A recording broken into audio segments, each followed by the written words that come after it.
small, tiny actions that you do every single day can improve your life immensely and are actually the stepping stones in order to build these habits. So here are 20 small, tiny little habits that you can do to improve your life. Pick the ones that resonate with you the most. You don't have to do all of them. This is just a little inspiration list. The first one I have for you is the list of tiny joys. What is that? You grab a notepad or an app where you take notes and you write down all the small things that bring you joy. And what is this going to do? If you have a bad day and just feel like nothing is brightening your day up, or you just need a little bit of inspiration or something to feel better again, look at that list and I promise you, you will feel more inspiration, you will feel grateful for that. Small things that bring me joy, for example, is if you get a waffle and filling the maple syrup in those little divots. So I fill it up until like the brim, and it brings me so much joy, just the whole process of doing it. It can be silly little things like that you would just write in your notepad. Or you think about an inside joke you have with a friend, you write that down. Maybe that's in the fall when you go walk over some crunchy leaves, that feeling, or the smell of a freshly brewed cup of coffee in the morning. Stuff like that, and really there's no right or wrong, it's just finding the things that bring you joy that you can look into later on if you have a bad day. A method I like to come back to is eat the frog. I think there's different terms out there, swallow the frog. Technically, it's about doing the task you avoid the most, to do that thing first, because when you do that, you get momentum and then you can do other things that might be easier for you to do. Sometimes these eat the frog tasks, you put them off for a very long time, but they don't actually take that long to accomplish. It's just something that we really don't like to do, whether that be the dishes or doing laundry or something like that.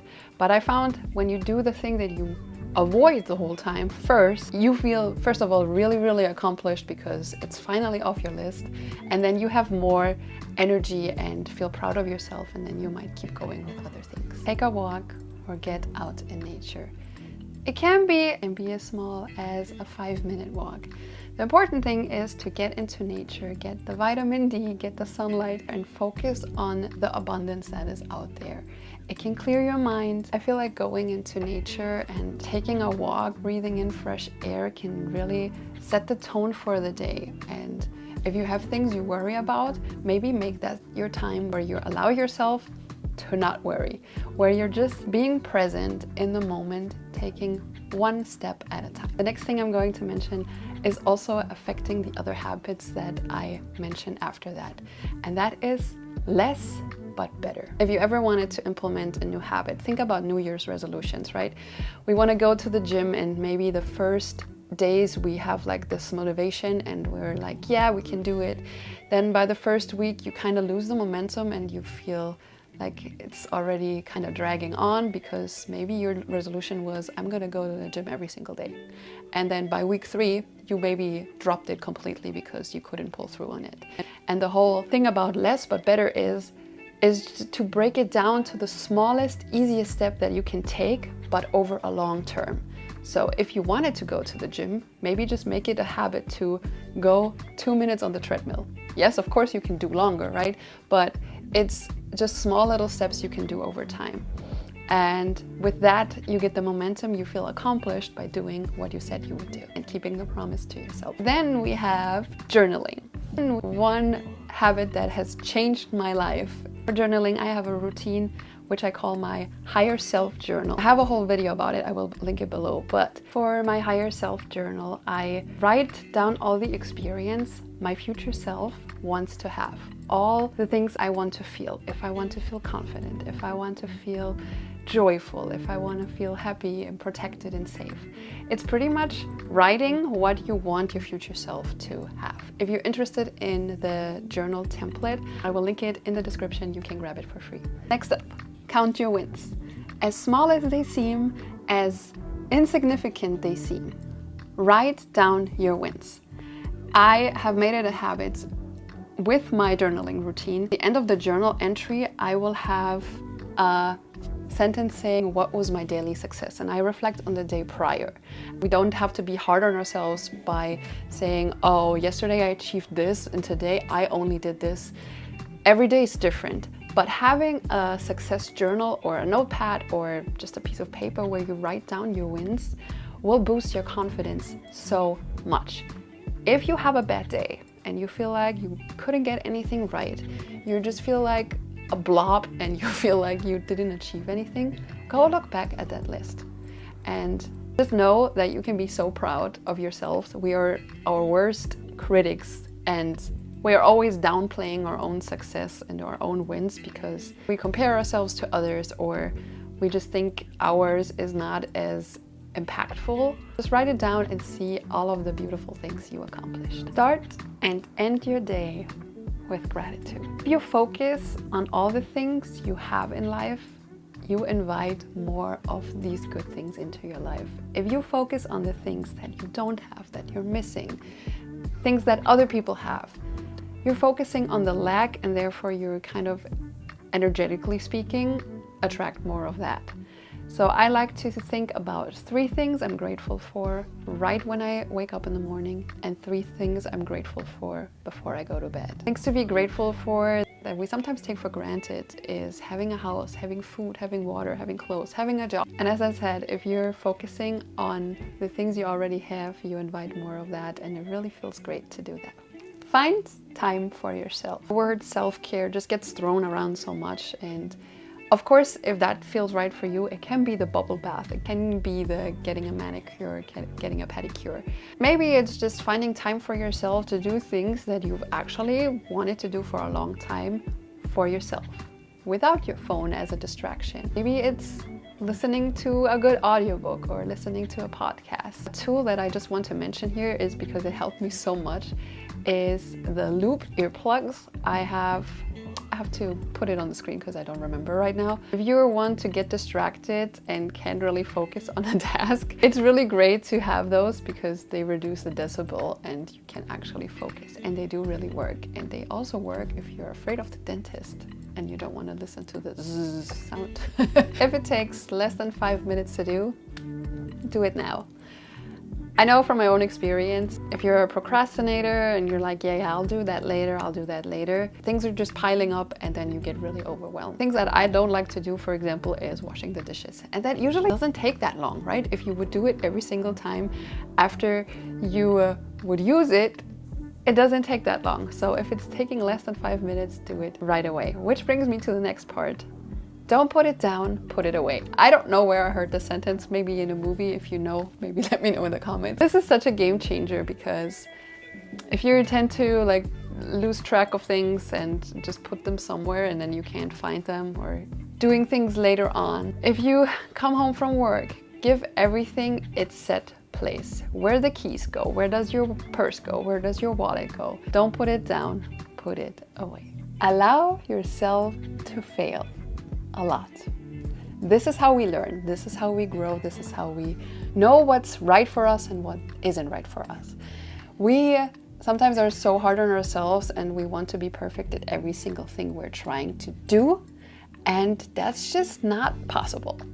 And that brings me to the next point, trying new things. This has enriched my life so much by allowing myself to fail, be a beginner, and being open to trying new things. When you try new things, you're bringing like the joyful inner child energy to you. When you do things that you've always wanted to try, something that I recently started is aerial yoga, and I love it so much. I didn't even know it existed until my friend mentioned it. I was like, that sounds interesting. And I was kind of afraid of taking this class because I tend to be a perfectionist too, and I want to be good at new things. I allowed myself to fail, I allowed myself to be a beginner, and I just tried the class and I loved it so much. And it's not about being perfect, it's just finding joy in things that light you up. You never know until you try. Organize the things you need in advance. If I go to yoga class in the morning, I make it a habit to put out the yoga clothes I'm going to wear the next day, the evening prior. So I don't have to get up early and go through my closet and have to think about, oh, where is my favorite leggings that I want to wear? It's already there, and it takes away so much stress that it's so unnecessary in the morning. You intend to do a workout at home. Maybe place the yoga mat or your workout gear already in the place you intend to do your workout. This makes life so much easier, and I'm telling you, you're more likely to do the workout or the thing that you intend to do if the thing is already there. You have less excuses. Talking about yoga, movement. Whether you choose to stretch in the morning, whether you choose to go for a run, whether you would like to go for a walk, whether you want to dance or taking yoga classes, all of these things help you feel better about yourself. And if you have a hard time motivating yourself to do that, what helped me is thinking about how I feel when I've done the exercise, when I've done the movement. Don't overcomplicate things by saying things like, it only counts as movement if I did a 30 minutes class.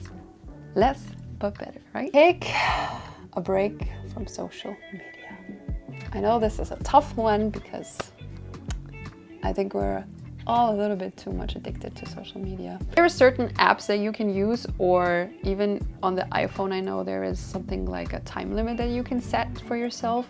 I think I've set my Instagram time limit to 2 hours, and it gives you like this pop-up saying, oh, you spent this amount on your social media, it's time to stop. And then you still have the option of like turning it off and keep going. But for the most part, I think when I realize and see the screen, I'm like, oh, damn, I already spent 2 hours. It didn't even feel that way. And then it's easier to put the phone away. There's also, if you don't want to do that, there is a focus mode that you can turn on where the notifications get blocked, or you can choose which notifications pop up. I made it a habit for myself to turn off the notifications after a certain time of the day, like right before I go to bed, for example, because I noticed when I look at my phone and I see the pop-ups, I'm more likely to pick up my phone and go back, and then it's so easy to get back into that cycle of just doom scrolling, which we don't want. Sunday night reset or plan ahead. Every Sunday I like to grab my journal and plan the week ahead, just to make sure that I know what's coming up, which appointments I have, maybe plans I have with friends. And we have a calendar on the fridge that I fill out, so everybody of our family knows what's going on the following week. And this helps so much because I'm a huge journal and planner girl. Even my husband, who's not so much into all of this organization planning things, he found it so helpful because he can't remember all the things that are going on, and I can just point at it. I'm like, it's right here on this planner. And doing that on a Sunday evening, like before the week starts, really sets you up and you know what's coming. There's no surprises like, oh, I forgot, which just makes life so much easier. This next one, you're gonna find probably all the list of habits that changed my life. And I want to include it here too because it is so impactful, and that is reading books or listening to audiobooks. Ever since I became a mom, it's almost like impossible to read a physical book, but whenever I carry the baby, I have my headphones in and I listen to audiobooks. It has been such a game changer because I actually find time to read now and making it a priority. If you live in the US and you have a library account, you can actually download an app called Libby that has a lot of free audiobooks, and I think even Spotify does audiobooks now, so there's a lot of variety on things that you can choose from. Next up, practicing mindfulness and meditation. I said this in a different video too. Meditation is not just sitting in peace and quiet. I had such a hard time when I first got into meditation because I was thinking about what I should be thinking during meditation, and it was kind of defeating the purpose of it. I went into doing guided meditations. There's a ton of them on YouTube for free, and there's certain apps that you can download too, which helped me so much because I had a voice that I could connect to, and it really recenters and helps you. And I started with 5-minute meditations, and I'm sure there's even shorter ones if you wanted to look for some. Another thing, mindfulness is, for example, being present with the things you do on a daily basis. If you do gardening, like really be present and notice what you're doing without thinking into other things. To-do/done list. I actually have 2 lists and I found this very helpful. I noticed having a to-do list with 15 different things that you want to accomplish on that specific day kind of leaves you frustrated if you don't accomplish all of it, right? So I made it a habit to stick to the 3 most important tasks that I have on that day. But then I also have a done list. And on this list, I write that down at the end of the day and I write down all the things I've accomplished. And this list is so satisfying because you technically just cheat the system a little bit by writing down all the things you did. So if on the not top priority list was also to do the dishes and the laundry and all of these other things, you can write that down and just do the check mark right after. And I found that this is so much more fun than having empty spaces on a to-do list that you didn't accomplish, but actually like at the end of the day writing down all the things you did accomplish. And it's only things you accomplished, right? So you don't have to feel bad about the things that you didn't do because they're not on the list in the first place. Last but definitely not least is saying no and setting boundaries, because saying no frees up time for the other things that you actually want to do. I know setting boundaries can be challenging and tricky, especially if you're a people pleaser, so watch this next and I'll see you soon.